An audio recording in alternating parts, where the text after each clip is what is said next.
masa perubatan tu benda tu cuba nak serang saya sebab saya rasa dia tolak saya. Memang saya rasa sampai macam ni saya. Dia nampak arwah kat situ dan siap pesan jaga anak cucu aku. Saya tak tahulah apa sebenarnya. Ini bukan orang kata di luar skop yang keluarga saya kena sihir saka ni tau. Ni sebenarnya sihir orang lain, saya yang terkena.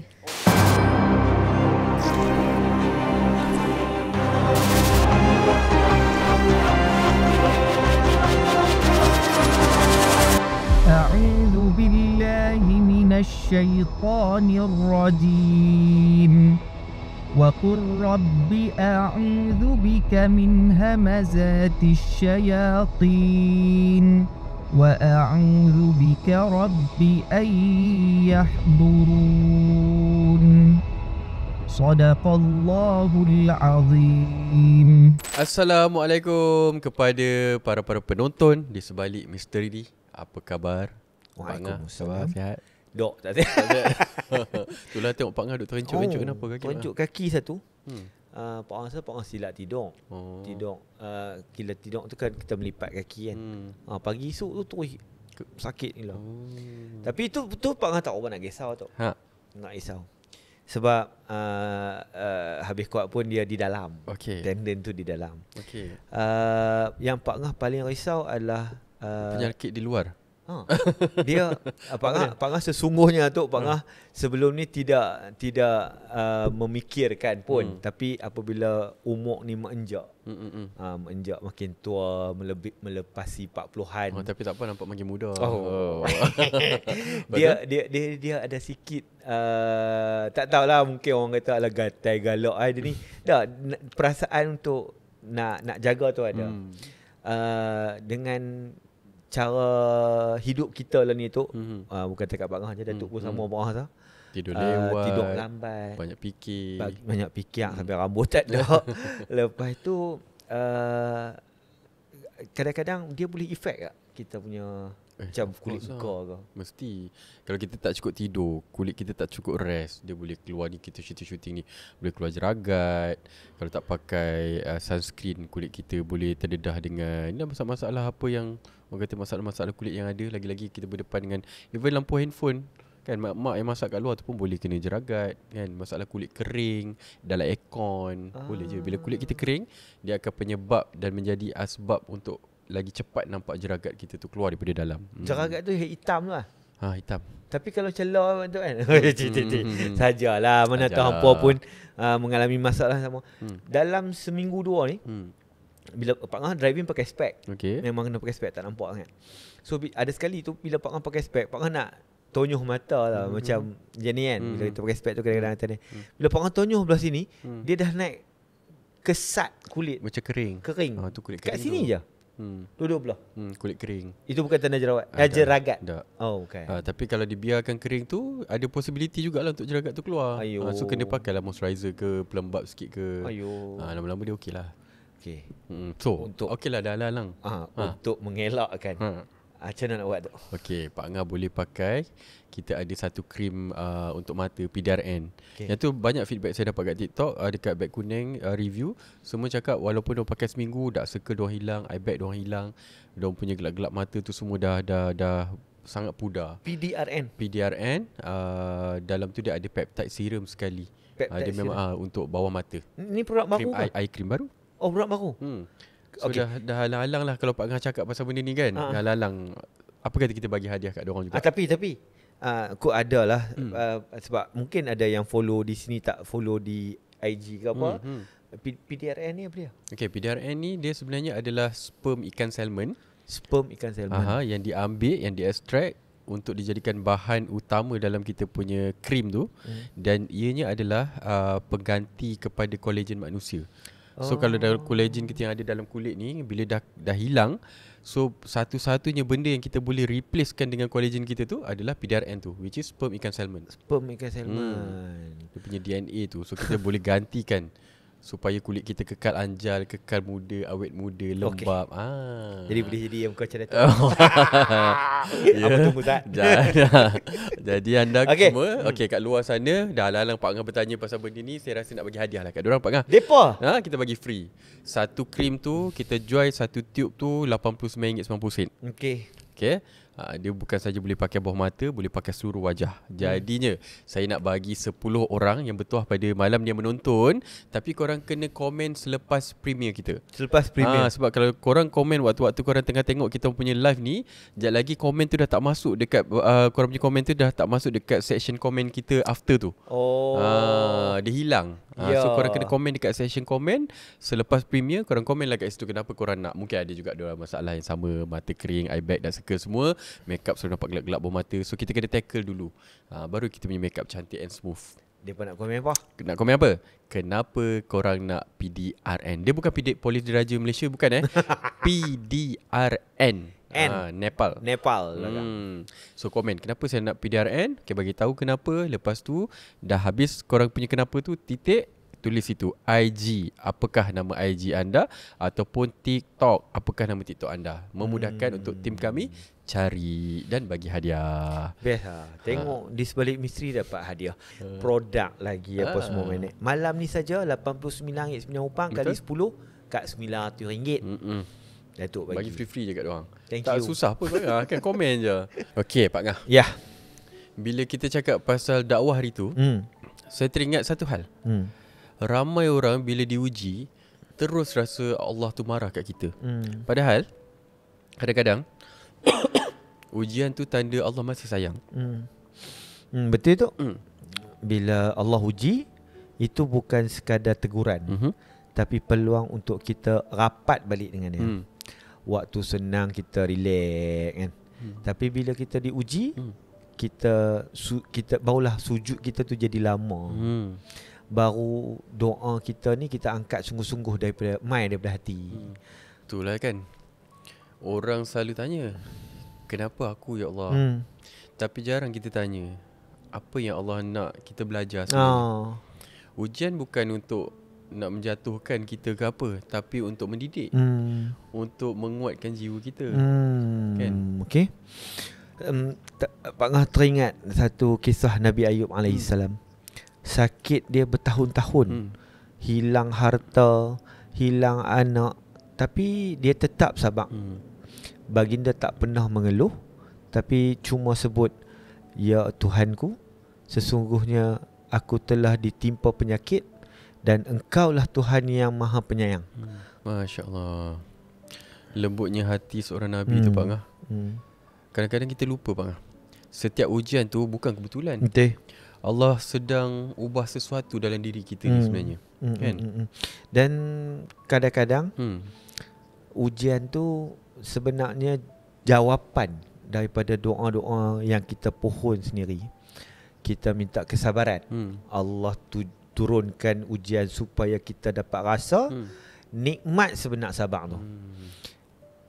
Kita minta pula kekuatan. Betul. Allah datangkan kesukaran supaya kita belajar untuk jadi lebih kuat. Kita minta kesenangan. Allah bagi kesempitan dulu supaya bila senang nanti kita benar-benar menghargai nikmat yang Allah bagi. Setuju. Betul. Indah sungguh kan cara Allah ni mendidik hamba-Nya kan. Ujian tu rupanya bukan hukuman, tapi peluang. Peluang untuk merasai apa yang selama ni kita minta tapi kita tak sedar. Kan? Betul tu, betul. Ujian ni macam ubat lah. Pahit bila kita telan, tapi menyembuhkan. Kadang Allah ambil sesuatu, sebenarnya dia nak ganti dengan sesuatu yang lebih baik, atau sedang kembalikan kita ni kepada diri yang sebenar-benar diri. Dan bila hati kita ni belajar redha Pak Ngah kan, datanglah ketenangan tu. Sebab kita tahu Allah tak pernah salah rancang. Ya. Kan? Betul. Pak Ngah suka satu ayat Datuk. Boleh jadi kamu membenci sesuatu padahal ia baik bagi kamu. Surah Al-Baqarah ayat 216 kalau tak salah Pak Ngah. Makna kat situ jelas. Kadang kita anggap musibah, itulah rahmat yang menyamar. Jadi kepada semua pendengar di sebalik misteri, kalau hari ni kamu diuji, jangan cepat putus asa. mungkin Allah tu sedang menjawab doa kita ni Pak Ngah, dengan cara yang kita tak sangka. Betul. Sebab di sebalik setiap ujian tu ada kasih Allah yang tak pernah hilang. Wallahu alam. Itulah Tok kan. Kadang-kadang kita manusia ni ialah mengeluh pada tanda, dan paling teruk sekali Pak Ngah terdetik satu, kadang-kadang kita suka compare dengan orang, apa yang dia ada, apa yang kita tak ada. Jadi tak timbul rasa bersyukur tu apabila melihat kepada kelebihan orang lain yang dapat. Tapi sebenarnya syukur itu melihat pada apa yang kita ada. Dengan cara yang itulah kita akan rasa macam, oh ya, alhamdulillah apa yang aku ada ni okey, sangat-sangat okey. Tak tahulah itu. Yalah. Dan juga mungkin juga ada antara kita ni yang diuji dengan benda yang macam kita rasa terlalu lama Pak Ngah. Contoh sakit, kan, penyakit-penyakit misteri, ataupun apa-apa saja yang kita rasa macam dugaan yang kita lalu tu panjang, lama. Orang lain kalau hadap situasi tu sekejap, tapi kita berada di tempat yang sama tu terlalu lama. Mungkin juga kat situ Allah nak tengok, oh dia ni kalau aku bagi sihat ni, sekejap je dia ingat aku ni, kan mungkin. Ataupun kita ambil benda tu sebagai, oh aku sakit ni, aku tak sembuh-sembuh, mungkin banyak dosa-dosa aku yang memang Allah nak bagi, nak bagi aku buang dosa kan, tu. Nak bagi aku lebih banyak pahala. So dia bagi lama sikit kan. Sebab dia dah tahu dah, kalau kita baik awal sikit, berapa hari, berapa jam kita awal tu dah jadi lain kan. Mungkin kita positif, kita rasa macam ini segala yang jadi ni memang atas kuasa Allah. Dia dah plan, dia dah tahu kenapa dan mengapa kita kena berada di tempat tu. Dan percayalah di hujung-hujung nanti kita akan belajar something, and baru kita tahu yang macam, oh ini rupanya sebab dia. Mungkin ini cara Allah bercakap dengan kita. Ya, sebab kita bukan dengar suara terus daripada langit ke daripada mana-mana kita dapat suara. Mungkin daripada orang sekeliling, dan juga keadaan yang kita hadap tu, kita bertemu dengan orang-orang yang akan memberi kita pengajaran, memberi kita nasihat ke kan, tak tahu. Macam Pak Ngah sakit lah ni. Kalau Pak Ngah rasa sakit, itu adalah sakit, tapi cuba kita twist kepala otak, Allah nak bersih dosa aku ni. Dan dengan keadaan sakit ni lah kita asyik sebut Allah. Allah. Mungkin juga, ataupun mungkin sebabkan Pak Ngah sakit kaki hari ni, so Pak Ngah cancel perjalanan Pak Ngah nak ke mana-mana. Contoh nak pergi mana, nak keluar, tak jadi. Kok kalau tak sakit, kita pergi apa-apa jadi kat kita. Mungkin benda-benda tu dia akan menghalang lah. Betul. Kalau Pak Ngah, tanpa membuang masa kita, ini pun dah episod terakhir kita. Episod terakhir tu kan. Korang nak kita sambung, korang komen kenapa nak kita sambung. Pak rasa nak suruh Datuk buat jugalah season 7. Sebab banyak lagi benda yang baru-baru dia cerita kat story dia, baru lama lah kan. Tapi dia tak cerita lagi kan. Hamba rasa macam mana season 7 ni kita buat yang style mistik-mistik yang Datuk tak pernah bercerita, yang tak pernah, of course Datuk tak pernah cerita, tapi pengalaman-pengalaman dia yang di mana-mana lah, di show ke apa ke kan. Lepas tu kita jemput artis-artis yang main tu, yang berkaitan yang berada di tempat kejadian. Mana tahu boleh kan. Baik, okay, Pak Ngah, jomlah kita kenalkan ini jemputan kita pada malam ni. Kita jumpa orang biasa ini ya, orang biasa. Kita kenalkan peminat misteri. Kita datangkan nak kata jauh tu sedap, tapi boleh tahan juga. Kita kenalkan, ini dia Zack. Apa khabar? Assalamualaikum. Waalaikumsalam. Datuk Pak Ngah sihat? Sihat, alhamdulillah. Saya tak pernah sihat. Salah kena kok kena kacau ke apa. Tak jauh.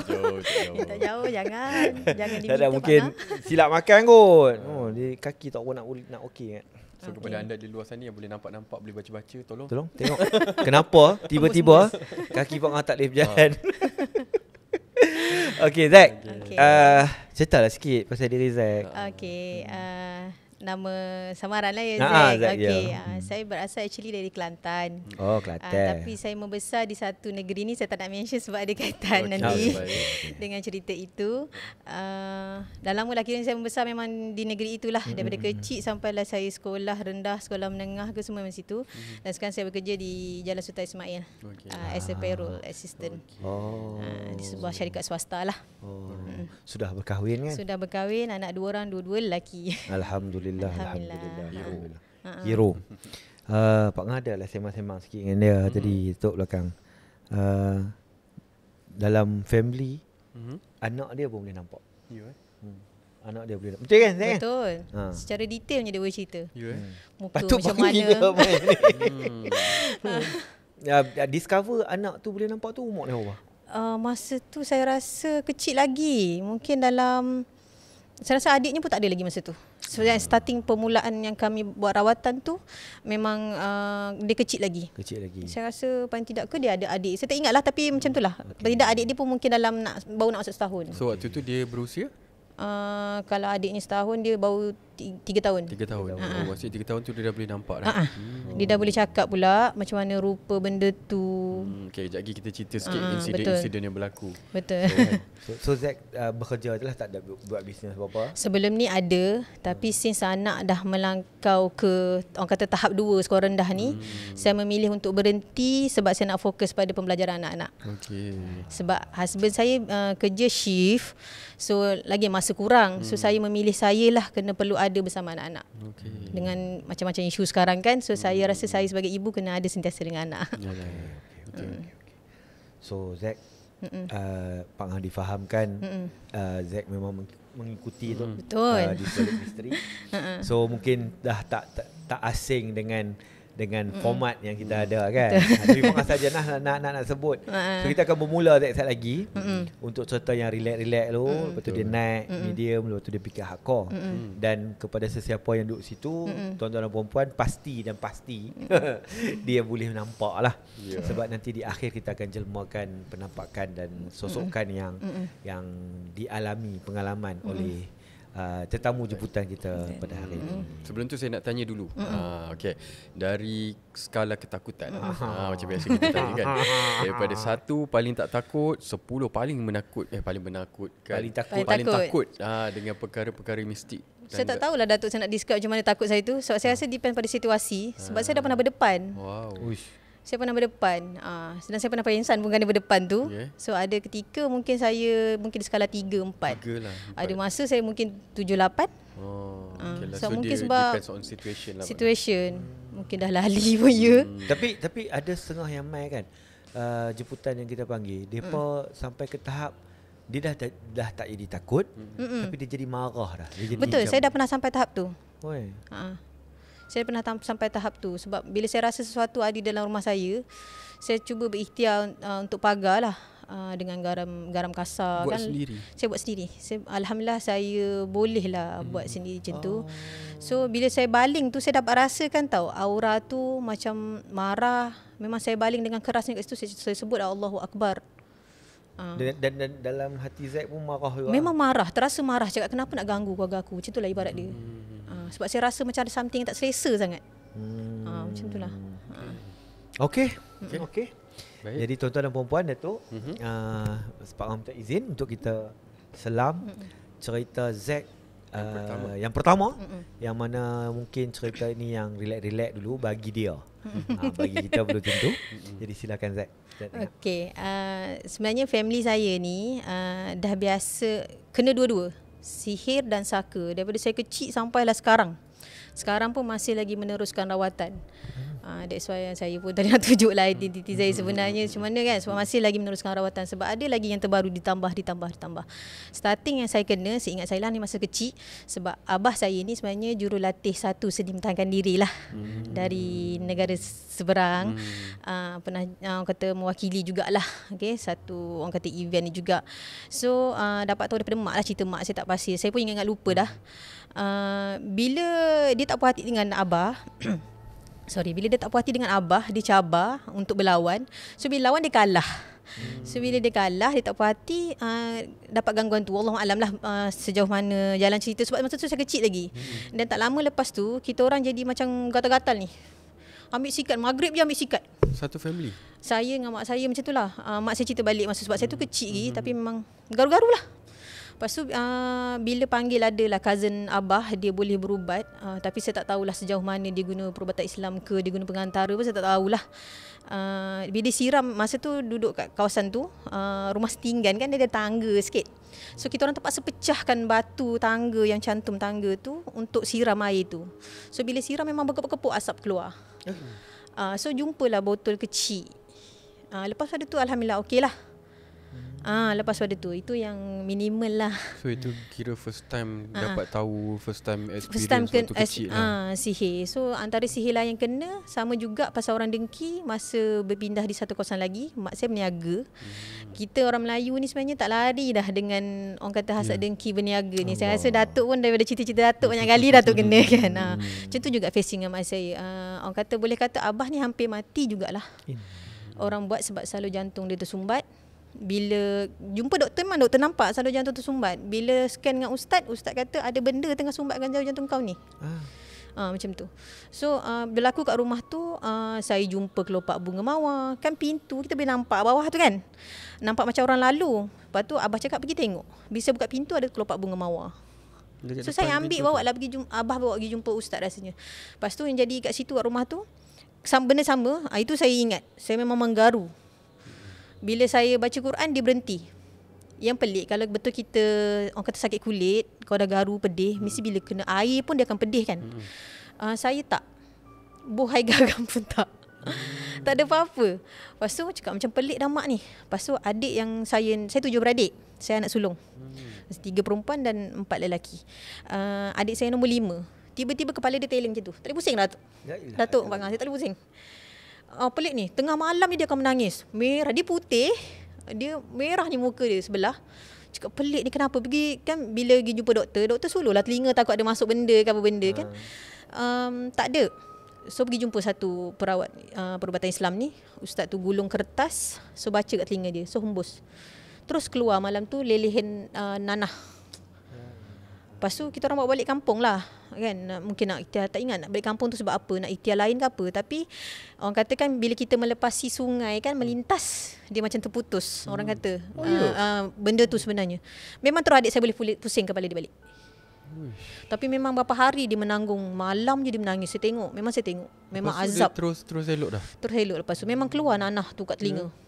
So maksudnya tu kalau terpopol lah jadi kena lintas sungai macam tu. Ada dia orang kata macam tu. Bukan sekadar lintas sungai ke apalah, saya rasa. That's why ada juga kawan-kawan saya yang saya pernah dengar, diorang lari daripada contoh bila sakit tu diorang lari duduk kejap negara lain kejap. Indon ke apa kan. So balik sini nanti baru dia okey balik.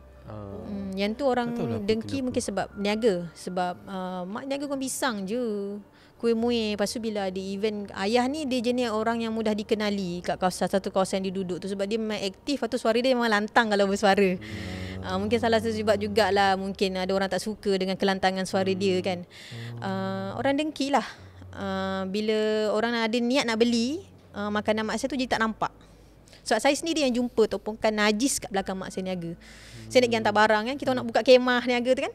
Cakap siapa pula berak ni kat sini kan. Ya Allah, sorry kau sebut ni. Lepas tu panggil lah jiran. Kebetulan kita panggil atuk, dia dah lama duduk kat Mekah. So dia baca, dia kata ni orang siram dengan air mandian mayat ni.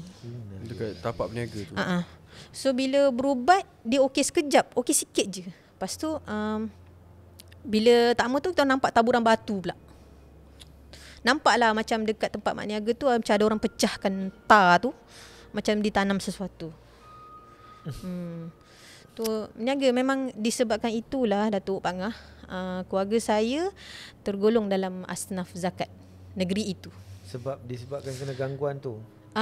Dia terus tutup perniagaan mak saya. Terus mak ayah saya tak ada orang kata punca pendapatan. Saya pula tengah belajar college. So saya orang kata struggle masa tu sebab saya anak sulung. Saya nak kena tolonglah juga mak ayah saya. Dengan ayah pun dah kena sakit macam tu kan. Nasib baik masa tu zaman saya tu boleh pelajar susun atur sendiri jadual. So saya susun semua pagi, petang saya pergi kerja. Saya pergi kerja. Saya muntah keluar hidung pun saya pergi kerja. Sebab saya nak duit untuk beli buku. Ketika itu. Sebab rumah hampir kena lelong disebabkan benda tu. So sebab benda tu jugalah, lepas pada tu nasib baik ada kawan abah ni menolonglah untuk lansaikan tunggakan tu supaya tidak jadi lebih teruk kan. Lepas tu bila abah dah jual rumah tu, terpaksa jual rumah tu, sekarang dah jadi milik orang lain dah. Cover baliklah hutang dia dekat kawan tu. Bersyukur sangatlah ada orang baik-baik yang Allah kelilingkan di sekeliling ni. Lepas tu lepas pada tu memang mak abah terpaksa, saya panggil mak saya Ma, abah saya panggil abah lah. pindah ke kampung balik. Ke kampung pun macam-macam cerita. Walaupun duduk di sana, ada juga yang berdengki. Sebab kat sana pun orang kenal mak saya, orang kenal abah saya. Sebab abah saya memang aktif, lagi-lagi pada NGO.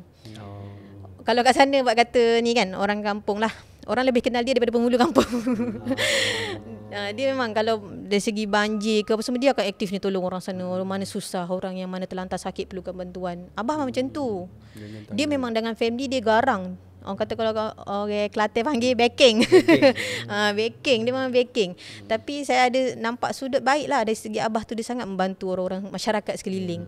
Tapi ada yang tak puas hati bila dia lantang bersuara. Sebab bagi saya apa yang dilantangkan suara tu benda betul. Tapi orang tak boleh nak terima. Kan ada orang kadang tak boleh nak terima apa yang kita dah cakap tu kan. Macam tu lah. Itulah risau juga kat Datuk ni pun. Kadang-kadang kalau yalah, kadang-kadang niat tu baik kan, nak tolong orang apa semua, tapi orang akan faham lah kan, macam alah ada semua rasa tercabar ke kan. Mungkin lah. Bukanlah semua ya, tapi setengah orang kita ni berubah-berubah lah. Kita dah 2025. Kadang-kadang macam penyakit-penyakit ain tak semestinya dia nak hantar. Kadang dia meluat tengok kita pun dah boleh kena orang kan. Betul. Dari segi kata-kata tu sebabnya ustaz-ustaz pun saya pesan kan, kalau kita nak puji seseorang tu, puji dengan pujian Allah dulu. Contoh kita nampak macam contoh Datuk handsome je kan. Subhanallah handsome-nya Datuk. Contoh. Macam tu. Kita yang dengar ni pun kena juga balas balik kan. Masya-Allah, tabarakallah. Contoh bila orang puji kita macam tu, kita cakaplah alhamdulillah, apa ayat tu saya tiba-tiba lupa pula di depan kamera ni kan. Hazza min fadli rabbi. Segala pujian bagi Allah kan. Sebab tak tahu sebab tak ada orang puji. Pak Ngah pun orang hebat apa. Sila puji ramai-ramai. Itu antara yang main-main lah yang saya hadapi. So maksudnya daripada kecil lah no? Daripada kecil. Itu starting. Kita orang tak pernah fikir ni pasal yang saka tu. Kita orang tak tahu pun kita orang kena serentak ni. Okey. Ni menarik. So bila dah pindah balik kampung, duduk pula rumah pusaka. Kosyo rumah pusaka selalu ada tiang seri. Betul? Sampai sekarang masih utuh di situ ya, walaupun mak ayah saya dah renovate ke apa. Masih tinggalkan lagi tiang seri. Tapi tak adalah kata hak sepenuhnya ayah saya, masihlah sebab nenek ada lagi. Arwah Hatuk yang tak ada. Arwah Hatuk ni bekas askar. Memang saya difahamkan oleh mak saya, belah arwah Hatuk dengan nenek ni dua-dua ada yang membela. Pernah dengar kan harimau? Mak saya kata kalau nak tahu harimau tu datang kan, ataupun ada kat rumah kita, tapak kaki dia tahu tak? Tapak kaki kucing. Tapi dia terbalik. Ke belakang? Dia kata terbalik. Itu harimau kejadian tu. Dan masa saya dapat tahu benda tu ada dengan saya, masa saya dah berkahwin lah. Lepas tu nak jadikan cerita macam ni tau, yang boleh tahu saya ada gangguan saka tu. Ada satu cerita dekat TV ni, berkisah pasal mistik ni lah. Lepas tu ada caller tu tanya ustaz tu, macam mana kita nak detect ni kita ada gangguan. Lepas tu ustaz tu bagi cadangan lah, baca surah Al-Baqarah selama setengah jam ataupun separuh muka surat, separuh surah tu, hembus pada air, minum. Kalau kita dapat efek macam sakit kepala, tu maksudnya kita ada gangguan tu. Saya cuba buat dengan tak ada ilmu ni. Tu orang kata nak buat satu perkara pun kita kena ada ilmu sebenarnya. Saya cuba buat. Lepas tu saya rasa macam panas tau. Lepas tu saya dengan husband saya pun macam cepat nak marah. Memang orang kata biasalah. Sebab saya ni sebenarnya, kita cerita sikit selingan cium. Saya dengan suami saya ni bukan bercinta-cinta macam orang lain. Saya dimeshkan oleh cousin saya. Saya dimeshkan. So kiranya kami ni bercinta di dalam perkahwinan lah. Alhamdulillah. So biasalah nak kena hati budi mesti ada ujian dan cabarannya, kan. So saya macam panas dengan suami sikap. Lepas tu kebetulan saya tahu kawan husband saya ni ada yang boleh berubat. Dia ada yang macam Darushifa macam tu. So saya cakap cuba minta tolong dia tengokkan cakap kan benda. So saya pun pergi berubat. Bila pergi berubat, masa tu saya bawa adik saya nombor 4 yang perempuan tu. Okay, lepas tu dia pula tak boleh solat, cuti ABC. Lepas tu anak saya yang sulung masa tu baru setahun ke 2 tahun. Masa tu kecil, adiknya tak ada lagi. Lepas tu okay, macam biasalah dia nak berubat tu, saya kena berlunjur ke bersila, tak kisahlah kan. Tapi saya kena pejam mata. Memang perubatan dia tu saya kena pejam mata, lidah dila langit. Lepas tu zikirlah Allah, Allah, Allah, Allah. Tutup mulut lah macam tu. Dia sekumpulan di keliling saya. Lepas tu rawatan dia tu macam nak cubalah, macam nak bagi benda tu bercakap kan. masuk dalam badan someone nak bercakap semua. Tapi dalam badan saya memang dia tak boleh masuk. Sebab memang saya cakap dalam hati saya pun, aku takkan benarkan kau masuk dalam badan aku. So memang tak bagi, memang tak suka benda tu masuk dalam badan saya. Alhamdulillah setakat ini saya tak pernah lah, benda tu mungkin setakat follow je. Dia tak boleh masuk dalam badan. Tak boleh masuk. Alhamdulillah, saya bersyukur sangat. Saya tidak, anak saya pun tak ada macam tu. Lepas tu bila kita tengah berubat tu, memang adanya gangguan yang sihir jugalah, sebab saya berniaga online kan masa tu. Lepas tu yang satu lagi tu memang terus dia berubah jadi macam harimau tu. Dan dia marah. Yang tu perawat tu dah dimasuki benda tu. Saya dengar lah macam bunyi dia macam ni kan. Lepas tu ni adik saya, ni POV adik saya lah yang menyaksikan kejadian masa berubat. Sebab saya pejam mata kan. Tapi satu je saya dapat rasa, masa perubatan tu benda tu cuba nak serang saya. Sebab saya rasa dia tolak saya. Memang saya rasa sampai macam ni saya. Tapi sebenarnya dia tolak ke tak? Dia tolak, memang dia tolak. Saya dapat rasa badan dia, tapi sempat dipegang oleh perawat yang lain sebelum dia serang saya betul-betul. Dia memang dia merangkak, dia kata macam harimau lah. Terekam kan? Lepas tu dia kata macam, saya dengar sikit saya, walaupun saya saya nak masang telinga apa benda dia nak cakap sebenarnya, apa benda dia tak suka dengan saya sebenarnya. Saya nak tahu. Lepas tu dia kata budak ni pandai sangat. Itu yang saya dengar. Macam tu je lah. Yang dia marah sangat sebab saya mungkin memandai-mandai ke.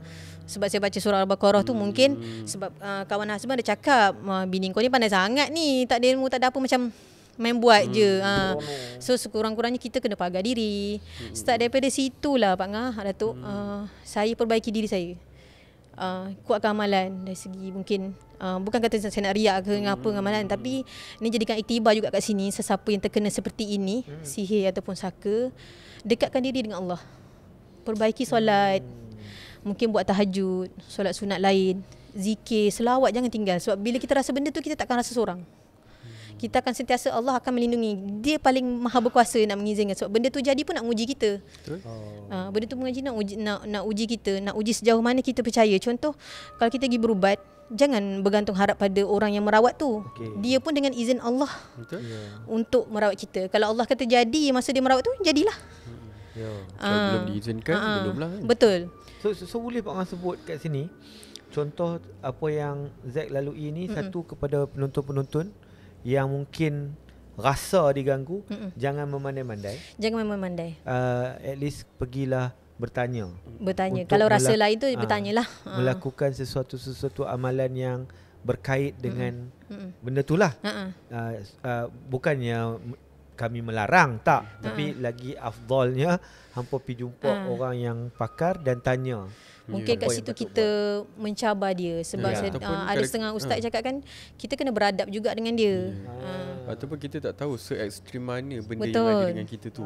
Kadang-kadang saya perhati juga dekat TikTok misal katanya, ramai je ustaz-ustaz yang buat bacaan tu, dia macam dia kata okey, siapa yang rasa diri dia ada gangguan, kalau nak tahu ada gangguan ke tak ada gangguan, dia kata dengar bacaan dia tu sampai habis.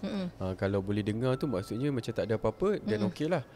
Kalau kata dengar lepas tu nanti tiba-tiba ada gangguan-gangguan apa benda, so maksudnya kita tu memang adalah benda.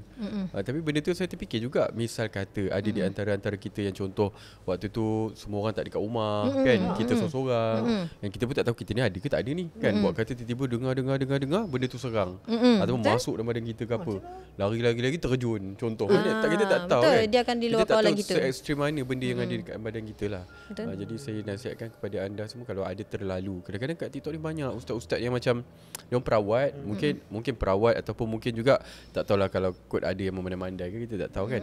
Dia suruh dengar macam tu, bahayalah kan. Macam sebenarnya saya melarang kalau ada ustaz macam tu, sebab kadang dia kata nak detect je, nak scan. Cakap tak payah layang, dia kata kan, nanti kan apa-apa jadi kat tempat office, siapa nak tolong, dia kata. Macam tu. Dia apa yang kita boleh buat, solat jangan tinggal. Solat jangan tinggal. Cuba zikir sebolehnya, sebaiknya. Al-Quran tu pun jangan tinggal. Macam tu. Itu yang saya cuba amalkan lah. Tambahkan, perbaiki solat kita tu, InsyaAllah dia akan perbaiki diri kita sama. InsyaAllah. Dengarlah semua, termasuk kami juga yang dengar ni. Satu, jangan memandai-mandai. Betul. Pergilah berjumpa orang yang pandai, dan kalau ada apa jadi, kita tahu ada benda yang boleh bantu. Yang kedua, banyakkan tingkatkanlah amalan Quran, dekatkanlah diri dengan Tuhan. Okey, terima kasih tips tu. Untuk ni. Ini yang medium ke apa? Medium baru tu. Oh, yang medium. So maksudnya okey, berbalik ada satu cerita tu. Saja selit. Kampung Pak Ngah ni dia ada tinggalan Tok Wan. Daripada 9 beradik. 9 beradik ni semua rumah tu kat situ je. So Tok Wan ni dia tinggal sebidang tanah. Hampa pakai ambil sikit-sikit buat rumah masing-masing. So adalah satu rumah yang apa rasa yang paling tua lah kot. Kira Pak Menakan paling tua lah. Rumah tu rumah lama. Tiang Seri tadi tu. Ada satu tiang Seri. Pak Ngah dulu kecil-kecil selalu duk main situ. Rumah mak Pak Ngah belakang tu je. Tepi rumah dia tempat buat kanda. Dia memang kata ada buat kanda. Oh, okey. Belakang tu kubur. Allah. Belakang rumah dia ni tempat simpan mandi mayat. Oh, okey. Tepi tu rumah Pak Ngah. Rumah mak Pak Ngah. Oh, okey. So tiang Seri tu Pak Ngah memang mengetahui lah. Sebab bila Pak Ngah memang rapat juga Pak Menakan orang ni. Adalah satu tiang tengah tu. Tiang tu tinggi. Lepas dia meninggal. Wallahu alam, tak tahulah atas sebab apa. Lepas dia meninggal tu, rumah tu diberikan pada anak dia, which cousin Pak. Dia buang. Dia runtuhkan rumah tu. Dia runtuhkan rumah tu. Sebab yalah kadang-kadang kita nak percaya tak percaya ni wallahu alam atas diri masing-masing. Dia runtuhkan rumah tu, dia buat rumah lain. Tapak yang sama. Rumah yang berlainan. Wallahu alam, tapi orang yang anak dia yang meruntuhkan itu kena gangguan sampai ke tahap kena refer psychiatric. Allahu Rabbi. Sampai kena refer psychiatric. Dia jadi takut, anxiety, pelik-pelik. Just immediate bila rumah tu dah siap, apa semua elok-elok, dia jadi benda tu. Tak tahu, wallahu alam, tak tahu. Tapi itulah tiang Seri tu. Sebut pasal Tiang Seri tu, pernah satu kejadian tu merawat kat kampung lah. Pernah salah satu perawat tu pun dah meninggal dah pun sekarang saya tahu. Pernah datang ke rumah tu lah untuk pagar. Dan dia nampak kelibat arwah atuk saya tu dekat Tiang Seri tu. Masa tu saya tak ingat atuk saya dah meninggal ke belum, saya tak ingat. Tapi rasanya macam dah. Dia nampak arwah kat situ dan siap pesan jaga anak cucu aku. Macam tu lah, tak silap. Tak tahulah orang dulu-dulu. Mak saya pernah dengar tau ngauman harimau tu. La ilaha illallah. Dia terlepas cakap je. Masa saya kecil, saya adik saya nombor 2. Mak saya ni tolong buat kuih untuk arwah hatuk dengan nenek. Arwah hatuk memang kita orang ni sebenarnya keluarga peniaga sebenarnya. Memang jenis keluarga peniaga makanan. Kalau Pak Ngah tahu kat Kelantan tu memang biasalah peniaga tu. Kan? So mak tengah nak goreng donat kot rasanya ke tengah buat ketayap. Siang tu dia pernah lah cakap dekat mungkin jiran kat situ. Dia kata syukurlah tak jumpa, macam tu lah dia sebut. Nak subuh tu dia dengar bunyi ngauman tu kat pintu. Zaman dulu kan rumah masa sebelum renovate tu lah, sebelum yang sekarang ni, pintu tu pintu zinc tau. Pernah lah dengar bunyi macam katak langgar nak masuk. Tapi ada ustaz cakap tu bukan benda tu nak masuk. La ilaha illallah. Bunyi lah dia mengaum. Mak saya ni cepat-cepat lah habiskan goreng donat tu, terus berlari pergi kat saya. Dah takut lah bunyi ngauman tu. Sebab kalau tak silap lah, yang saya tahu ada salah seorang kira macam moyang saya lah yang memiliki benda tu. Dia tak wariskan pada sesiapa. So seingat saya kalau tak salah mak saya cerita, ayah saya terpaksa kena tunggu kubur dia berapa malam. Tak takut dia menggali, yang kata cari balik. Sebab dia memang tak wariskan. Tapi Kelantan ni seronok tu. Di Kelantan, Tok Tua Pak Ngah Kelantan. Boleh cepa. Pak Ngah pula ada mak angkat di kampung pantai kat Bacuk, kampung Damat. Bacuk mak saya. Depa rumah tu, di belakang rumah tu ada telaga. Okey. Telaga. So kalau macam Pak Ngah balik tidur dengan mak angkat Pak Ngah apa semua tu, kita buka dia punya apa generator tu, dia akan kita mandi yang telaga. Seronok Kelantan, tapi makanan dia heaven lah. Kat rumah saya kampung masih lagi menggunakan air telaga. Kan? Menggunakan generator tu sampai sekarang. So soalan Pak Ngah tak berani tanya mak angkat Pak Ngah tu, kalau guna air tu tak payah bayar bil lah kan? Elektrik je lah. Elektrik je lah kan? Elektrik saja, bayar bil air tak ada. Tapi sejuk.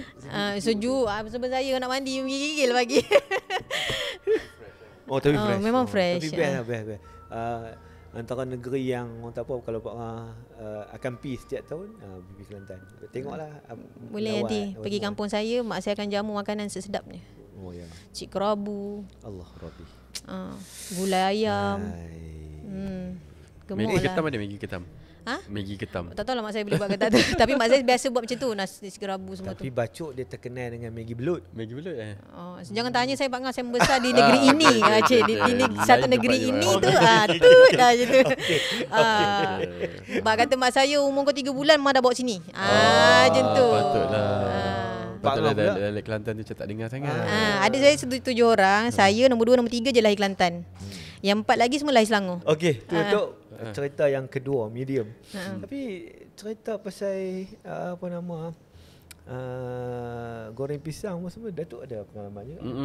Dapat saya sebenarnya cerita dah season sebelum ni. Biasalah orang Melayu ni kan meniaga. Tu kadang saya selalu ada satu persoalan yang sampai sekarang saya tak dapat jawapan lah, and saya tak tahulah apa pemikiran and mentality orang-orang yang macam ni. Contoh saya pernah tanya Pak Ngah juga. Contohlah macam kata dia tengok orang lain meniaga hebat kan. Dia mesti nak jatuhkan orang tu. Maksudnya dia nak buat bagi orang tak nampak kedai tu, dia nak jatuhkan bagi orang tu sakit, dia nak buat orang tu nampak bila orang pergi kedai tu nampak macam tak ada orang. Itu benda-benda selalu yang kita dengar.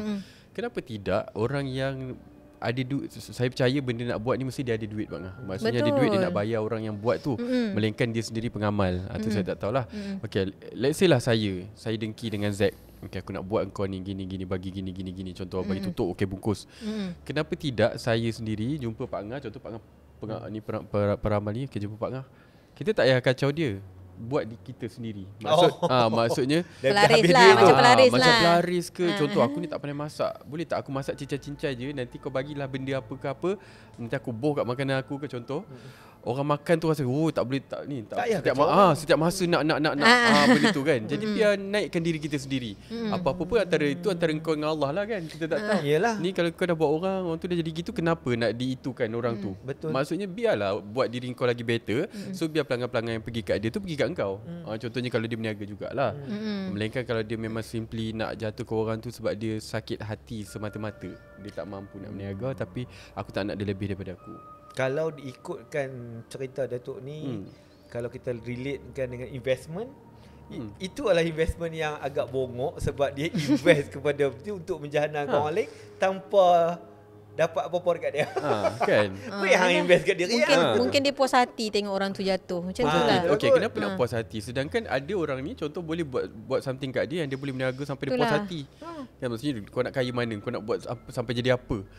Aku jual, contoh kau jual berapa? Goreng pisang RM5, aku nak jual RM1. Walaupun mahal, orang akan menggila dekat pisang aku ni. Contoh kan, kenapa tak buat macam tu kan? Benda tu lah dari dulu lah saya trigger benda tu. Macam tertanya-tanya macam kenapa orang sanggup buat ni apa semua ni. Contohnya menyanyi ke, berlakon ke, make up ke, apa kan, contoh. Biar orang dengar kau tak pandai nyanyi contoh, tapi bila kau orang tu pengamal ni bagi kat kau something, bila kau nyanyi kau buka mulut je orang dah sedapnya suara kan. At least buat diri kau tu. Itulah. Jangan diusikkan orang. Daripada menjahanamkan penyanyi di atas pentas, baiklah hang buat naik diri hang. Kan? Mungkin mentaliti tu belum ada sebab hasutan syaitan. Oi, hang kena bunuh dia ni. Kena bazir duit tu dah bercabang, nak buat orang lagi, nak buat diri sendiri lagi. Kan dah berinvestment. Itulah sanggup sampai membunuh kan. Aku semua ni kan senang kan. Kan? Itu fikir-fikirkan ada anda kat luar sana yang nak buat orang tiba buat diri sendiri, jangan buat orang.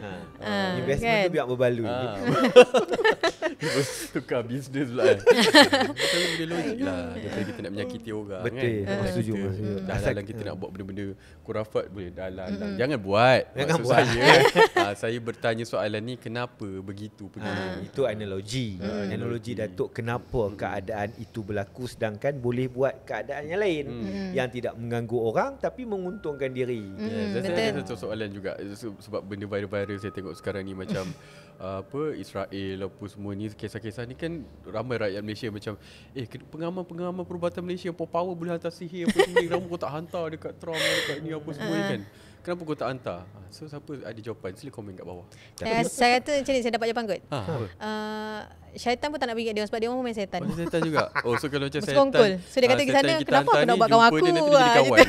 Atau benda sembah itu, Kan? sembah ratu. Sembah ratu. Astagfirullahalazim. Pipi alamak. Bapak setan. Salam dulu. Aduh, subhanallah. Tak boleh ni kot. Tak Air boleh. lantai laut. Lantai laut. Patut pengamal perubatan ni kena ikut sumut tu. Sampai dah dekat-dekat tu hantar. Pum. Kan? Daripada Aduh, nak subhanallah. nak lawan guna peluru tak boleh. Iyalah. Lawan. Better lah Dapat buat pahala macam tak tu. Macam tu lah. Tak boleh nak jawab lah. Apa? Tak. At least dia buat macam tu. Pi santau ke dekat ram ke apa. Lagi bagus daripada hampa santau orang biasa yang ni kan. Kat sini Pak Ngah, Allah jaga kita umat Islam tak guna benda-benda macam tu. Betul. Sebab Allah tahu Tak kata boleh umat once Islam kita percaya ni benda memang tu sangat je mulia. Tak boleh kan, betul syirik. Betul setuju. Okey. Kita stop saat. Okey. Kita stop saat. Kita nak tarik nafas sebab orang rasa cerita laju ni. Dia dah medium. Dia nak masuk nak masuk Ada alcohol lagi, ni. saya rasa itu mild lah Pak Ngah. Oh, main lagi. Ada lagi yang medium tu ada lepas ni insya-Allah. Okey. Tu je cerita medium cerita yang ringan-ringan. Ringan-ringan. Dah masuk medium sikit-sikit lah orang kata. Kita nak mengajak kan. Mengajak ke cerita medium. Medium.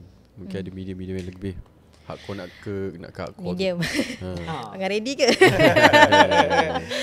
Hari ni Pak Ngah pasrah sebab kalau apa-apa kata lari. Okey, kalau yang medium macam ni, pengalaman saya pernah bekerja di satu syarikat ni. Saya tak tahulah apa sebenarnya. Ini bukan orang kata di luar skop yang keluarga saya kena sihir saka ni tau. Ni sebenarnya sihir orang lain saya yang terkena. Oh. Dia macam ni. Saya kerja satu syarikat ni. Lepas tu tak tahulah apa kebincangan yang berlaku antara sebab ni company family. Dan company tu pun dah tutup sekarang ni. Saya sempat kerja tak sampai setahun pun situ. Lepas tu nak jadikan cerita, satu hari tu saya pindah meja saya ke meja PA bos saya tu. Saya pun kemas-kemas meja tu. Kemas drawer dia, saya terjumpa dalam longgokan plastik dalam meja dia tu sehelai kain kuning. Macam kain yang diikat barang, tapi kain kuning, betul kain kuning macam yang perawat tu kan. Saya pun ambil, tapi hati saya terus terdetik. Mungkin sebab asbab gangguan ni yang menyebabkan saya mudah rasa benda tu. Saya ni dah boleh mudah rasa, saya mudah nampak. Dengar pun saya mudah. Adik saya yang perempuan seorang lagi, dia mudah nampak petunjuk dalam mimpi yang bongsu. Yang tengah dia mudah dengar saya rasa. Kami bertiga yang perempuan ni memang orang kata orang kata wallahu alam kata kelebihan tapi gangguan lah orang kata kan. Okey, balik pada cerita yang kat office tu. Lepas tu bila saya angkat, saya ingat lagi saya angkat tangan kiri. Saya terus baca ayat kursi. Saya cakap memang ada tak kena ni. Lepas tu saya beritahulah bos saya ni nak simpan ke nak bakar. Lepas tu saya tak pasti dia buat apa. Okey, balik malam tu ni terjadi ni masa lepas PKPB kot yang kita boleh bekerja. Balik malam tu saya tak rasa pun ada gangguan ke ada meeting, saya tak rasa. Bangun pagi esok nak mandi, saya tengok ada 3 cakaran panjang kat sini. Saya tak rasa apa-apa, tak rasa pedih pun. Kat sini Zaz. Cakap ya Allah, cakap kan. Apa benda buat ni? Lepas tu saya fikir, oh aku angkat benda tu guna tangan kiri. Saya angkat kain kuning tu guna tangan kiri.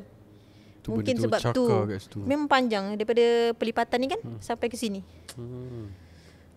Tu saya tak nampak apa-apa. Tu malam tidur bangun-bangun tu dah ada. Memang dah ada cakap. Macam sama je.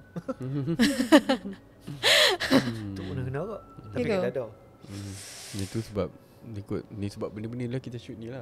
Mungkin lah sebab ada orang katakan kalau kita cerita macam manggil pun ya. Tu sebabnya nak bercerita ni pun macam takut juga sebenarnya. Tapi sebagi saya nak cerita ni, satu saya nak penonton semua ambil iktibar.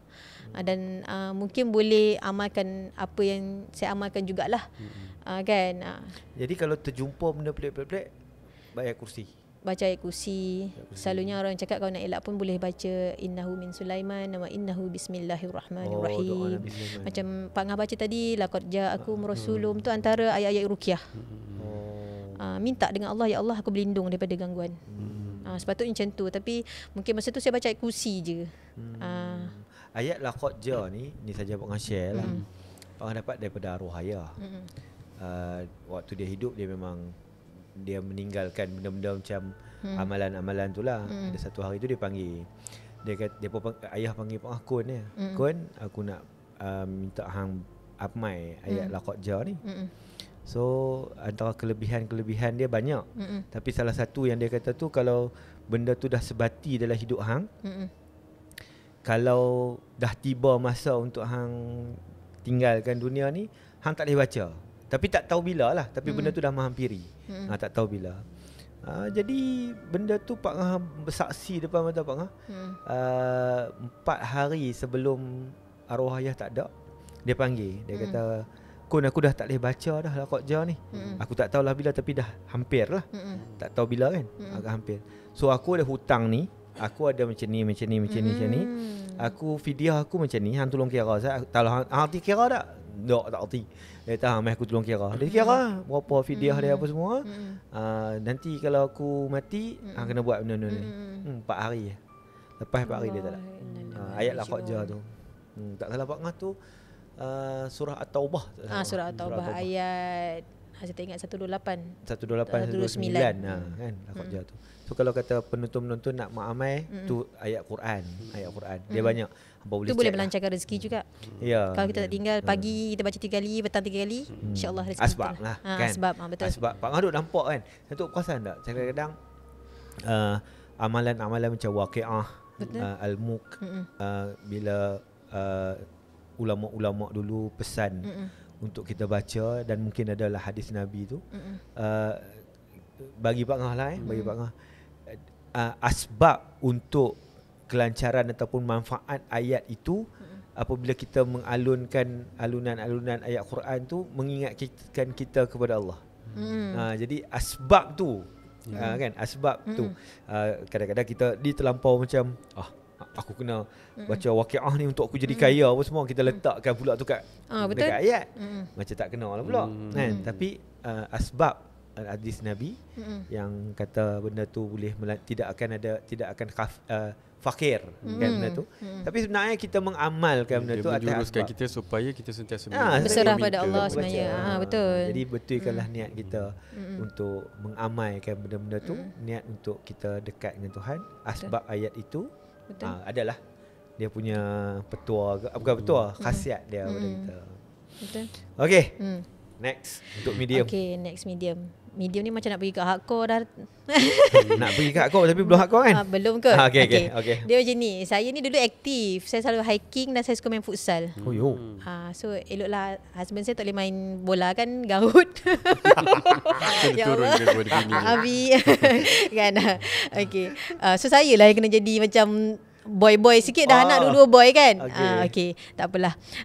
Saya pergi hiking satu gunung ni di Terengganu. Dan seingat saya masa sebelum naik gunung tu, gunung ni boleh kata mencabar juga bagi saya lah, mungkin saya beginner kan. Kami starting pukul 9 pagi tau kat bawah, sampai base campsite kita tu 10 malam. Berapa jam tu?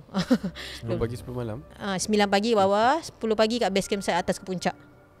Dia memang hardcore. 11 jam? Lebih kurang macam tu. Balik dari situ lutut saya injured, hampir ligament koyak. Hampir urat je bengkak. Sampai sekarang lah lutut saya boleh terasa lagi. Memang hardcore jugalah dengan saya bengkak sini, sebab heavy kan bawa makanan, sebab kita pergi 3 hari 2 malam sebenarnya. Dan seingat saya one of the member saya dah pesan, dia kata Perhilitan yang pesan, nak naik kat sana atas jangan main laga-laga besi. Jangan laga-laga besi. Kan sudu kita tu jangan dia main laga kan, ataupun kita punya periuk-periuk kita bawa tu jangan diketuk-ketuk ke. Asalkan besi. Jangan saja-saja nak jangan buat saja. Sebab dia kata benda tu macam ibarat memanggil benda kat dalam tu, sebab kat situ macam tempat orang melepaskan barang-barang dia dalam tu. Okey. Masa naik tak ada masalah. Sampai malam tu, tengah malam pukul 10 tu saya sempat lagi mandi sungai, sebab memang sakit kepala pula kebetulan. Saya rasa sebab bila mandi air sejuk ni saya melegakan untuk saya. Lepas tu okey, tak ada apa-apa. Malam pertama tak ada apa-apa. Malam kedua yang terakhir, kita orang buat ice breaking. Duduklah macam ibarat saya duduk macam ni pandangan. Lepas tu dia membujur macam tu. Ke sini kan. Macam tu. Okey, saya melunjuk ke arah ke depan menghadap sungai. Okey, saya buat macam ni lah. Ibarat macam saya pandang Pak Ngah kira sungai. Okey. Memang tempat kita orang ni. Ni. Okey, berkumpul tengah borak-borak, saya pandanglah ke arah kawan saya macam ni kan. Bercerita, dia tengah bercerita satu-satu, kenalkan diri, semua borak-borak pasal diri masing-masing. Saya rasa macam pemandangan orang kata, saya rasa Ustaz Mah dia kata kalau kita nak nampak, kita akan nampak mata depan. Jaranglah orang nak nampak depan. Yang betul-betul ni. Dia akan nampak dari side, orang kata sisi saja benda tu. Kan? Okey, saya rasa macam ada benda berganggu melompat kat sungai tu. Itu kategori hardcore ke Pak Ngah? Dia melompat tapi tak nampak exactly bentuk. Dia hanya nampak warna putih sahaja. Dan seingat saya, kami rendam bihun dengan sayur dalam tu. Kita orang ikat kat macam ranting pokok ke berdekatan untuk macam esok nak masak. Rendam bihun dalam sungai. Macam tu lah. Tak silap saya, plastik sayur koyak. Tak ada siapa buat ni. Plastik sayur koyak. Rasa bihun tak pasti saya koyak ke tak. Tapi rasa plastik sayur tu koyak. Okey. Bila saya terpandang, saya pandang lah nak tengok. Sebab sungai tu gelap. Saya buat macam tu je kan. Tak ada apa-apa pula. Okey, saya pandang balik. Dengar kawan saya bercerita. Saya pandang lagi. Tak ada apa-apa. Lepas tu, kebetulan belakang saya ada seorang team member. Saya panggil dia Abah lah. Dia tu boleh juga macam berubat juga sikit. Dia lunjurkan kaki dia kepit saya. Dia kepit saya. Macam saya ni, di belakang saya. Lepas tu saya dah malu lah sebab kita perempuan. Anak perempuan dengan dia orang luar, pakcik kan. Cakap, Abah janganlah malu je kat situ kan. Sudah okey. Tutup. Zack malu je kan. Lepas tu kawan saya seorang lagi, kawan baik saya, dia kata, tak apalah Zack, biar je Abah tengah buat something, dia cerita. Okey. Saya lepas habis semua tu, semua tidur. Saya tidur dengan tenangnya malam tu, tak ada apa-apa. Tapi bila saya bangun terkejut. Rupanya kawan saya yang duduk sebelah. Ingatkan lembaga. Saya terkejut lah. Okey. Lepas tu esok tu dia orang cerita. 2 orang kawan perempuan saya tu kebetulan dia tengah ABC. Dia orang tak boleh tidur sebab katanya diganggu. Tapi saya mungkin sebab di pagar tu saya boleh tidur. Kenapa dia tak pegang yang lain? Mungkin sebab saya dah nampak. Orang tu mungkin tak bercerita dekat Abah tadi tu yang dia orang nampak. Saya ni dengan jelas dia asyik duk pandang. Abah tu pun mungkin dah nampak dan dia tahu saya nampak. Okey, kat situ habis. Turun tu pun tak ada masalah. Selang seminggu, saya duduk kat rumah sewa saya seorang. Kawan saya tu sekarang kawan saya tu dah arwah lah sekarang ni. Dia balik kampung. Kampung dia Pahang je. Saya seorang. Saya macam tu, seorang je kat rumah. Tidurlah seorang. Jadikan cerita, katil saya tu menghadap ke pintu. Pintu pula saya rasa terbuka sikit malam tu. Saya tak ingat saya tutup ke memang terbuka sikit. Saya rasa ibu jari kaki saya dicuit. Macam orang cuit. Saya ingatkan lipas. Saya pun nak bangun lah betul sebab saya tidur. Memang dia bujang tu pun saya suka tutup kaki saya. Sebab orang katakan pesan tapak kaki tu sebaiknya tutup. Tak nak elak masuk angin kan. Saya pun betulkan. Saya tarik macam ni. Saya pun pusing macam ni. Pusing macam ni. Wah, muncul depan. La ilaha illallah. Berbungkus. Gula-gula tu lah. Gula-gula? Ibarat ni katil. Dia ada kat tepi saya macam ni. Lepas tu dia tunjuk muka ke nampak badan? Muka memang terang nampak Datuk. Depan-depan muka. Depan-depan tu dengan berbungkus-bungkus tu dia jengir mata kat saya macam tu. Ibarat nak cium saya lah. Itu hardcore video. Dia berdepan. Saya terus Allahu Akbar, Allahu Akbar, Allahu Akbar. Saya tak sedar dah lepas tu. Saya sedar dah cerah. Memang saya terlepas subuh saya. Pensan? Saya pensan. Tapi saya tak demam. Saya syukur tak demam. Saya cuma pensan je. Mungkin terkejut lah. Dia bau tak? Mana? Dia berbau? Saya tak sempat bau Pak Ngah. Sebab memang terkejutkan muka dia yang teruk, gelap. Mata dia cengir tu. Saya apa tu? Apa dia tu? Pak Ngah selalu saya nampak dalam video ni Pak Ngah nampak mata. Yang sakit kaki bukan mulut. Yang dia cengir mata kat saya. Sampai sekarang saya terfikir muka siapa sebenarnya dia nak tunjuk kat saya. Sampai sekarang saya terfikir muka siapa sebenarnya dia saya terfikir siapa sebenarnya. Sebab saya pernah dengar juga ada ulama cakap bungkus yang berbungkus tu sebenarnya yang dihantar orang untuk sihir. Pun ya. Tapi saya tak pastilah ini yang ikut saya daripada hutan tu ke ataupun yang dihantar orang. Lepas tu adalah baru-baru ni saya berubat. Saya pergi rumah jiran saya. Kebetulan dia buat makan-makan betul. Lepas tu kami bercerita. Sebab kebetulan dia perawat. Berceritalah masalah saya. Lepas tu dia terus kata, akak tahu tak, akak ni sebenarnya kena sihir berantai. Tu sebab akak boleh rasa mak sakit, boleh rasa adik sakit. Saya boleh rasa, tahu Datuk, salah seorang daripada kami sakit. Contoh dia orang sakit kepala. Contohlah adik saya sakit kepala, saya boleh rasa. Ataupun saya sakit perut, jadi saya rasa. Lepas tu saya tanya, siapa yang tengah sakit perut sekarang ni? Saya tanya dalam grup saya, siapa yang tengah sakit perut sekarang ni? Ada lah. Macam sekarang ni pun, macam tadi sebelum datang, saya sakit kepala. Cakap ni benda ni ke benda nak datang sini sebenarnya? Saya sakit kepala. Saya mudah rasa macam tu. Itu hint yang saya dapat lah. Mungkin orang kata tak tahulah ilham yang Allah bagi pada saya ke benda kan. Kalau adik saya yang bongsu, dia dapat petanda tu dia mimpi. Dia mimpi ular hitam. Dia mimpi dia hampir nak kena patuk tapi tak kena. Dia pernah lah tanya perawat. Perawat kata tu petunjuk sebenarnya. Orang nak sihir. Mungkin orang nak sihir. Sebab baru-baru ni pun mak saya berubat. Keluar pasir. Orang tu tarik keluar pasir. Orang dengki dengan mak saya lagi lah. Sebab mak saya masih lagi menyediakan makanan dekat kampung tu. Bila orang masih lagi. Mak tapi bila Zack cerita pasal sungai yang tempat tadi tu kan, Pak Ngah ada satu pernah juga tu sekali. Waktu study dulu, ada satu Pak Ngah dengan tim kawan-kawan selalu bukanlah selalu teringin nak pergi mana air terjun. Tapi dekat ada satu air terjun dekat Pahang. Tak maulah sebut tang mana kan. Nak ini cerita kawan arwah dalam tempat tu. Dia terjun. Benda ayak tu dibawa arwah duduk bawah batu. Allahu Akbar. So ayak kan dia berpusing kan. Dia masuk duduk bawah batu tu, dia meninggal kat bawah batu tu. Kat tempat terjun tu lah. Ayak terjun tu lah. Lepas tu baru orang jumpa apa semua tak apa. So macam dalam sebulan 2 bulan kami pergi lah pula. Pergi lagi tu tak mau terjun dah lah kat situ, main kat tepi-tepi ayak ni apa semua kan. Lepas tu kat maghrib, orang ingat 4 orang, satu kereta kami pergi saja macam mungkin teringat kat arwah ke apa kan. Pergi satu kereta kat maghrib tu nak balik dah. Tapi bila nak sampai kat maghrib tu dia tak tunjuk.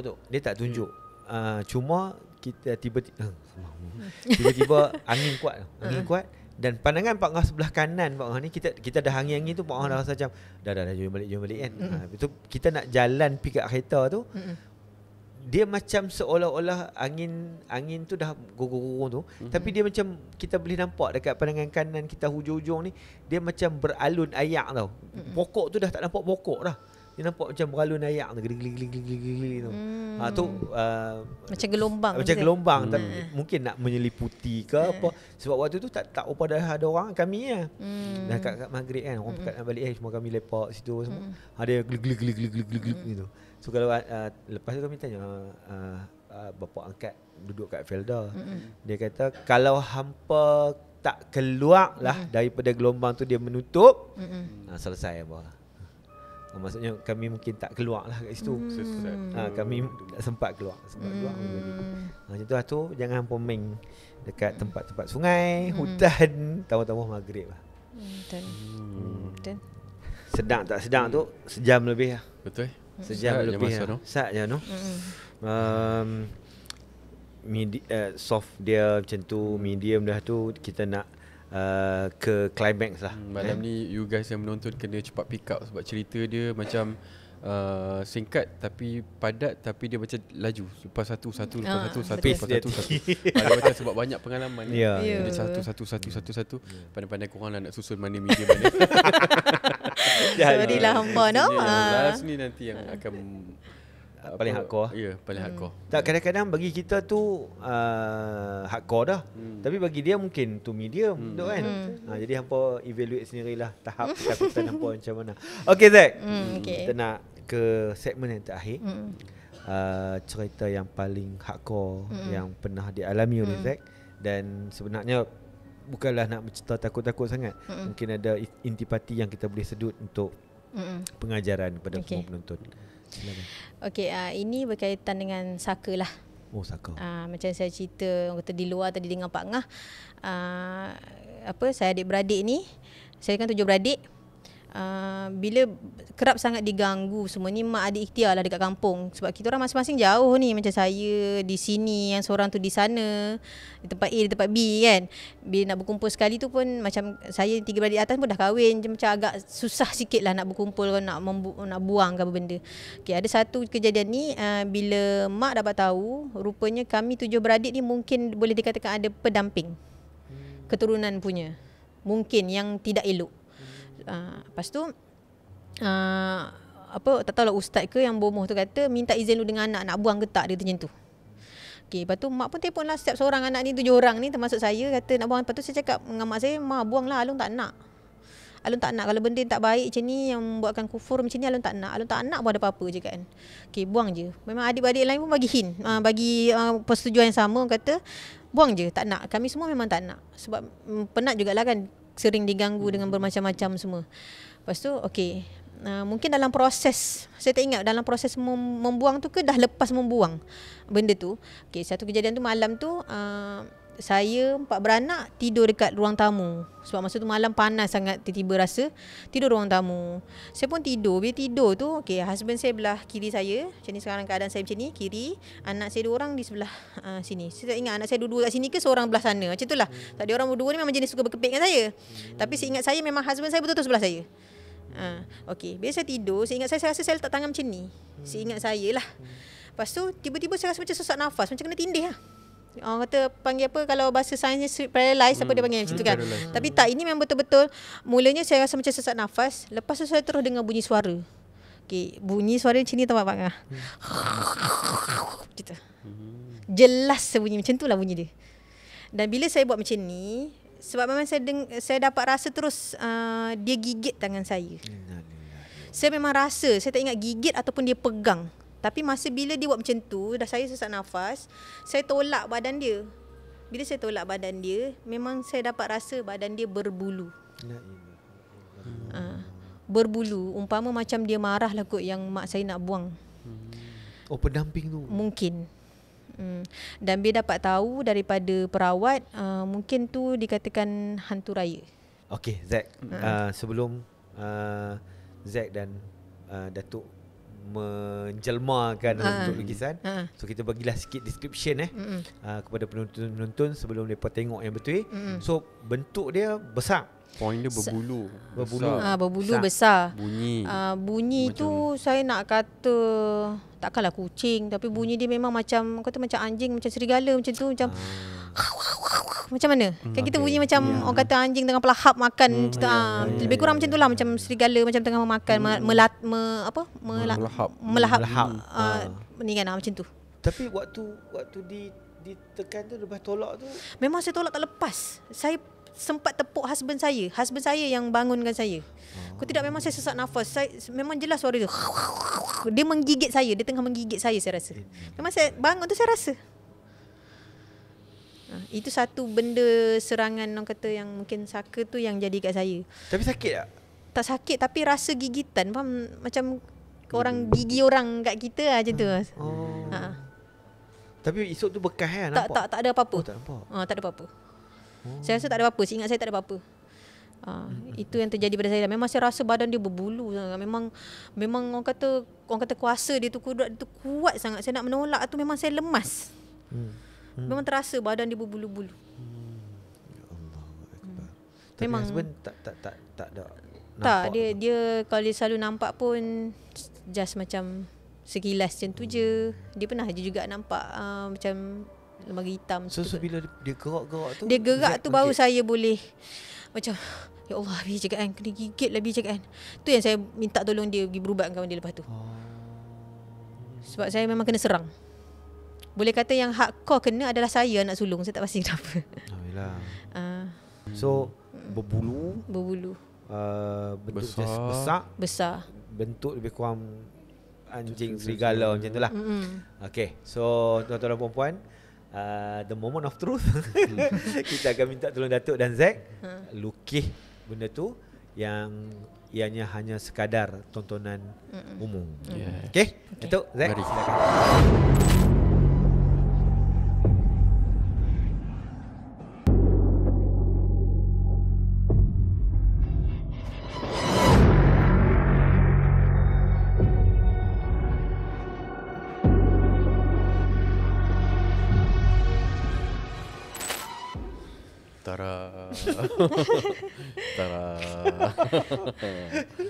Tengoklah Pak Puan. Inilah gambaran yang Zack dan anak dia describe waktu Zack berubat hari tu, yang dilukis dan di-assist oleh Datuk dan assist oleh Zack. Janganlah tengok lama-lama sebab lukisan ni dia hidup je, jangan mata dia keluar merah. Walaupun hanya lukisan, tapi kalau hampa duduk di tempat Pangah, hampa akan rasa macam yalah lukisan dia duduk tengok kan. Okay Zack, kalau Zack boleh gambarkan mungkin berapa persen 60, 70? Saya rasa macam hampir 80, 90 tu. Sebab saya tengok pada body dia tu memang nampak macam yang orang kata kekuatan yang saya tolak tu. Tengah tangan dia, gigi dia tu saya rasa macam ya je dia gigit saya. Macam tu. Jadi mungkin ada juga antara mereka kat luar sana Pak Ngah yang mungkin pernah nampak benda sama. Mungkin anda lebih mengetahui apakah dia. Kan, adakah benda ni pernah mengganggu juga, ataupun kalau anda lebih atau ada pengamal-pengamal perubatan ataupun ustaz-ustaz ke ataupun sesiapa saja melihat mungkin tahu apakah benda ni. Jadi ni HR tak tahu nak kata kan. Mungkin pernah juga dengar orang cakap macam tu. Ada juga orang cakap macam kalau yang jenis HR tu dia kata benda tu penuh bulu je. Kan tak tahu rupa dia macam mana. Ada yang kata separuh macam monyet kan. Betul. HR tu raya. Pasal yang hamba sambung ni raya. Bukan HR tempat kerja hampa kan. Saya kira bodoh kata HR. HR aku rupa macam ni. Saya tahu lah HR tahu. garang. Saya HR tahu. Tahu lah garang, tapi jangan sama macam ni. Saya bukan HR ni. Lagi viral. Datuk Alham menggelarkan HR sebagai HR company-nya Puan City seperti ini. tapi garang lebih kurang. Baik, Zack, kita dah di akhir rancangan.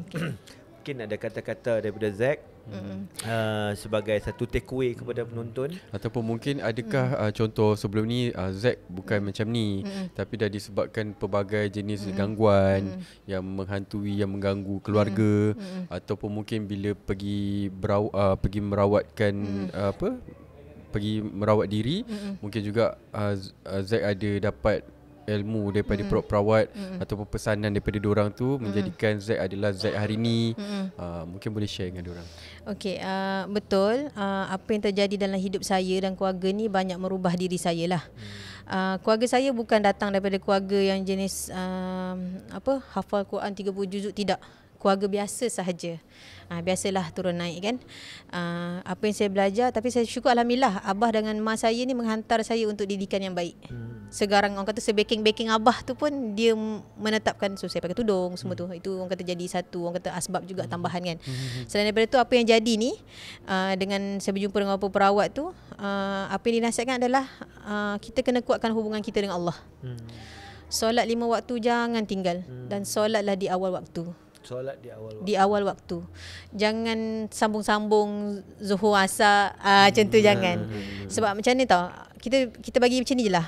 Kalau kita nak Allah bagi kita rezeki tu cepat, ataupun kita nak apa yang kita nak Allah berikan, benda tu dimakbulkan segera, dimakbulkan, tunaikan apa yang Allah minta. Simple je, 5 waktu tu jangan tinggal. Kalau boleh tambah dengan amalan sunat seperti tahajud, buat. Tahajud tu tak semestinya nak kena bangun tengah malam. Kalau macam saya amalkan, saya bangun seawal 4.30 pagi. 4.30 pagi saya bangun, saya mandi-mandi. Sebab saya fikir satu macam ni, kita nak jumpa dengan Allah, badan kita kena bersih, kita kena wangi. Kita nak jumpa dengan pencipta kita kot, yang sayang kita, yang jaga kita sebaik-baiknya. Dan saya lagi satu, bila saya dapat satu lagi orang kata tip juga daripada perawat, apa yang jadi kat kita ni, jangan tanya kenapa Allah buat macam ni kat aku. Tak, kita ni umat dia yang macam bagi saya tak layak pun nak tanya macam tu. Kita pendosa. Dan juga mungkin apa yang saya nampak ataupun di sudut lainnya, mungkin ada anda dekat luar sana yang putus harapan, yang rasa macam kenapa banyak sangat gangguan aku ni, apa aku ni pergi berubat macam-macam tempat tak jadi, dah buang tu, dah buang ni, masih sakit lagi, masih dibelenggu lagi dengan masalah yang sama. Mungkin juga ini salah satu jalan yang Allah sebenarnya nak kita dekat dengan dia. Ini cara yang aku bagi kat engkau. Kalau aku bagi kau cara lain, mungkin kau tak ingat aku. Aku bagi cara ni supaya kau pergi berubat ke apa kau jumpa, nanti kau akan jumpa ustaz-ustaz yang betul ke apa. Dia akan suruh. Sebab aku nak cakap dengan kau direct daripada mulut aku ni, kau tak rasa, contoh kan. Kita tak tahu mana yang Allah nak cakap dengan kita ni kan, contoh. So kau pergi jumpa orang ni nanti, orang ni lah yang akan menguatkan iman kau ke, memberi amalan-amalan yang sepatutnya ke, mungkin jalan tu. So kita positif je lah kan. Kat situ dia membawa ke jalan yang benar, daripada misteri ni kan. Kat situ Allah ajar kita untuk bergantung kepada dia sepenuhnya. Kita pergi berubat pun yang izinkan siapa? Allah. So jangan bergantung harap pada perawat tu. Perawat yang power mana pun kan. Ya, kalau kata benda tu tak boleh nak sihat, tak sihat juga. Saya percaya benda tu kan. So, saya belajar kat situ tau Datuk. Macam kita pergi buat cakap kenapa tak jadi dengan orang ni. Kita duk fikir tak rasi ke. Pernah tak? Saya rasa macam terbiasa dalam masyarakat, especially Melayu. Dia akan cakap kita tak rasi kot dengan orang ni sebab kita tak percayakan dia kot. Kenapa kita nak cakap dia? Dia pengantara yang Allah kirim untuk kita. Betul. Yang kita kena percaya Allah. Betul. Bila kita jaga solat, zikir, zikir simple bagi saya lah yang boleh bantu hapuskan dosa-dosa kita, selawat. Macam mana dengar Ustaz cakap antara selawat dengan istighfar, mana ni istighfar lagi. Betul. Alhamdulillah saya dengan husband pun boleh kata tak tinggal apa yang kita boleh amalkan lah. Macam saya pergi kerja naik motor. Daripada rumah sampai tempat kerja tu sepanjang tu saya selawat. So saya takkan kira. Contoh kalau jauh tu dapatlah cecah 1,000 ke saya apa? rasa macam dapat. Bayangkan perjalanan saya 30 minit. Sepanjang motor tu. Saya tak sempat bang. Saya Sallallahu kalau daripada rumah sampai sini Muhammad. saya dapat 200 lebih je. Dekat. Dekat. Oh tak sempat. 5,000 lepas. So lagi satu macam contoh kalau kita nak marah, daripada kita tipulah katakan saya tak pernah mencarut. Tambah-tambah dengan isu sekarang, isu Isewil tu kan. Itu isu tu membuatkan kadang-kadang saya mencarut tanya semua saya kalau saya nak marah. Kan.